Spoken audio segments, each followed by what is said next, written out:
এই দেখ এই বাড়ি। হ্যাঁ এই বাড়ি। এসে মেয়ে তুই ডাক দে, আস্তে ডাক দিস, রাগী মানুষ বলো। আস্তে ডাকছেনে। আচ্ছা। ও ভাই ভাই বয় এনে আর টাকা লাগবে না, শুনেছে মনে হয় আসবে না।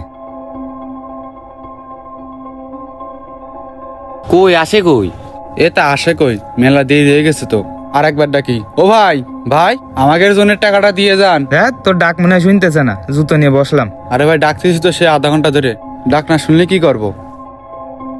কি ব্যাপার, এটা এখনো বাড়ির শ্যামা বসে রয়েছে? কোনো সমস্যা আছে নাকি? নাকি গোসল টোসল করে হাত পা মুছতেছে তাই বসে রয়েছে? যাই দেখি, নাকি ভাই ওগের ভাত মাত খেয়ে জাতি গেল, জানি কি দেখি। কই রে, শুনেও কি শুনতেছে না? আরে ভাই আর কতবার টাকা ও চাই? ভাই কিছু হয়েছে? ও ভাই আপনি আইছেন? সে কখন ধরে বসে রয়েছি। আপনারা এখনো জাননি? ও ভাই টাকা দিইনি তো। টাকা দিনই কখন ধরে বসে রয়েছেন মানে?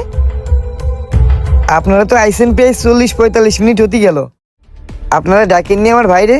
ও ভাই মেলাক্ষণ ধরেই তো ডাকলাম, কিন্তু রাগী মানুষ তো তাই বেশি ডাকাডাকি করিনি। ও ভাই উনি যখন আমাদের বাজারতে আনতে গেল তখনই আমরা বুঝলাম উনি অনেক রাগী। রাগিটা ভাই আপনাদের কি? হ্যাঁ উনি রাগী, তাতে আপনাদের কি? আপনারা ওনার কাছে ভিক্ষা করতে আইছেন? আপনারা কাজ করেছেন সেই টাকা নেবেন। উনি রাগী কি এইটা তো আপনাকে দেখার দরকার নেই। আপনারা ডাক দেননি কেন জোরে? আর ওরও কি মন মানসিকতা, কয়টা লোক বাড়ির সামনে এসে দাঁড়াইছে, এখনো কাজের টাকা দিলে না, প্রায় 1 ঘন্টা হতে গেল। আচ্ছা ভাই আমি দেখতেছি। ঠিক আছে ভাই, দেখেন দিন ভাই।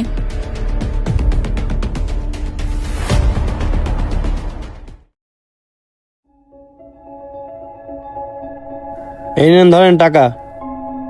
এ ভাই এই, তুই যে মানুষগুলো ঘন্টা কেনিকের উপর বাড়ির সামনে দান করে রাখলি, দে ওনাদের তার জন্য টাকা দে। এই ওজনে